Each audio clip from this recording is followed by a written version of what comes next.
Rouse കിച്ചണിലേക്ക് ഹൃദയപൂർവ്വം എല്ലാവർക്കും സ്വാഗതം. വെണ്ടയ്ക്ക ക്യാപ്സിക്കം മസാല കറി. വെണ്ടയ്ക്കയും ക്യാപ്സിക്കവും തേങ്ങാപ്പാലും ചേർത്തുള്ളൊരു മസാല കറിയാണ് ഇന്നിവിടെ തയ്യാറാക്കാൻ പോകുന്നത്. ആദ്യമായിട്ടാണ് നിങ്ങൾ ഈ ചാനൽ കാണുന്നതെങ്കിൽ ദയവായി സബ്സ്ക്രൈബ് ചെയ്യാൻ മറക്കരുത്, ലൈക്ക് ചെയ്യാനും ഷെയർ ചെയ്യാനും മറക്കരുത്. വെണ്ടയ്ക്ക ക്യാപ്സിക്കം മസാല കറി വയ്ക്കുന്നതിനുള്ള സാധനങ്ങൾ എന്തൊക്കെയാണ് എന്ന് നമുക്ക് നോക്കാം. വെണ്ടയ്ക്ക വട്ടത്തിലരിഞ്ഞതുണ്ട്, പച്ചമുളക് നീളത്തിലരിഞ്ഞു വെച്ചിട്ടുണ്ട്, പച്ചമുളകും ഇഞ്ചിയും വെളുത്തുള്ളിയും കൂടെ പേസ്റ്റാക്കിയതും വേണം. ഒരു തക്കാളി വട്ടത്തിലരിഞ്ഞതുണ്ട്,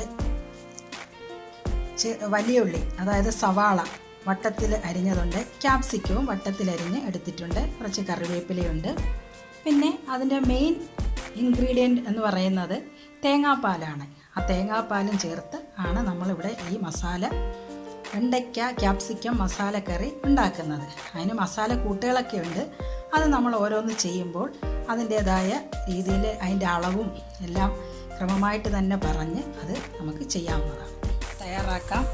ആദ്യം ഒരു പാൻ അടുപ്പത്ത് വെച്ച് വെളിച്ചെണ്ണ ഒഴിക്കുക. വെണ്ടയ്ക്ക ആദ്യം ഒന്ന് വഴറ്റി എടുക്കണം.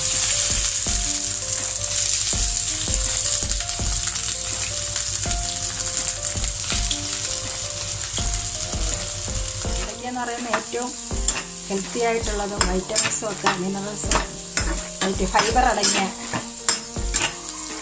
പിന്നെ പച്ചക്കറിയാണ്. ഇത് നമ്മുടെ ശരീരത്തിന് വേണ്ടുന്ന ഒരു പോഷക വസ്തു തന്നെയാണ്. ഏത് രോഗത്തിനും വെണ്ടയ്ക്ക ഉപയോഗിക്കാം. പ്രത്യേകിച്ച് ഷുഗർ ലെവൽ കുറയ്ക്കാൻ വെണ്ടയ്ക്ക നമുക്ക് തലേന്ന് 2 എണ്ണം എടുത്ത് കീറി വെള്ളത്തിലിട്ട് ആ വെള്ളം എടുത്ത് കുടിച്ചാലും ഷുഗറിൻ്റെ ലെവലൊക്കെ കൺട്രോൾ ചെയ്ത് നമുക്ക് പോകാൻ പറ്റും. വെണ്ടയ്ക്ക വേറൊരു പാത്രത്തിലേക്ക് മാറ്റി വെച്ചിട്ടുണ്ട്, വെളിച്ചെണ്ണ ഒഴിച്ചിട്ടുണ്ട്. ഇനി നമുക്ക് ഉള്ളിയാണ് എടുത്ത് വഴറ്റാൻ പോകുന്നത്. ഇതൊരു ചെറുതായിട്ടൊരു കളറ് ഒന്ന് മാറിയാൽ മതി, അധികം അങ്ങ് വഴരണ്ട. എന്നിട്ട് വേണം നമുക്ക് ഇതിൻ്റെ കൂടെ ഇനിയിപ്പോൾ ക്യാപ്സിക്കവും കൂടി ഇട്ട് കൊടുക്കാം. നമ്മുടെ ഉള്ളിയും ക്യാപ്സിക്കവും ഒന്ന് നല്ലതുപോലെ യോജിച്ചിട്ടുണ്ട്. ഇനി നമുക്ക് തക്കാളി ഇട്ട് കൊടുക്കാം. തക്കാളി കറിവേപ്പിലയും കൂടെ ഇട്ട് കൊടുക്കാം. കറിവേപ്പിലയും കൂടെ എല്ലാം ഇട്ടൊന്ന് മിക്സ് ചെയ്ത് എല്ലാം കൂടെ ഒന്ന് നല്ലതുപോലെ നല്ലതുപോലെ യോജിപ്പിച്ച് ഇതുകൂടെ ഒന്ന് വഴണ്ടോട്ടെ. ഇതിനകത്ത് ഇച്ചിരി ഉപ്പും കൂടെ ചേർക്കാം, ഈ കൂട്ടിനകത്തെല്ലാം പൊടിക്കാം. ഇനി നമുക്ക് ജിഞ്ചർ ഗാർലിക് ചില്ലി പേസ്റ്റ് ഇട്ട് കൊടുക്കാം. ആ ജിഞ്ചറും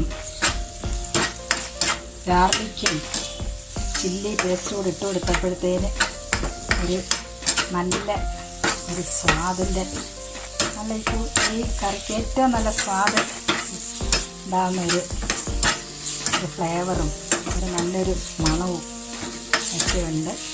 നമുക്ക് അതിൻ്റെ മസാലക്കൂട്ടെല്ലാം ചേർക്കാം.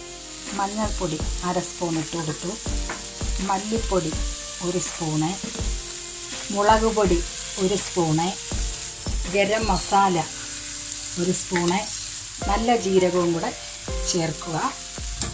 എല്ലാ മസാലകളും എല്ലാം ഇട്ടപ്പോഴത്തേനും ഇതിനൊരു നല്ലൊരു കളറായി.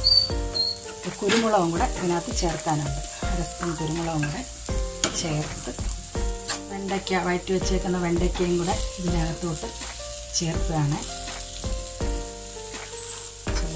ഇതെല്ലാം ഇന്നപ്പോഴത്തേനൊരു നല്ലൊരു മണം. ഇറച്ചിക്കറിയും തോറ്റുപോകും ഈ മസാല. ഇത് നമ്മുടേത് റെഡിയായി വരുന്നുണ്ട്.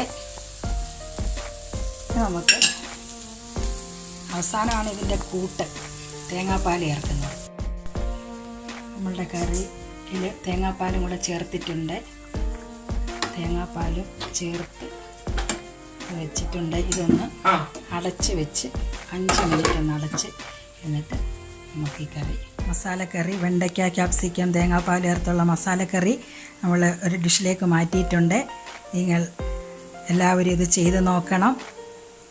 എല്ലാവരും ഞങ്ങളുടെ ചാനൽ സബ്സ്ക്രൈബ് ചെയ്യണം, ലൈക്ക് ചെയ്യണം, ഷെയർ ചെയ്യണം. ഇനിയും പുതിയൊരു വിഭവമായിട്ട് വരുന്നവരെ എല്ലാവർക്കും നന്ദി, നമസ്കാരം.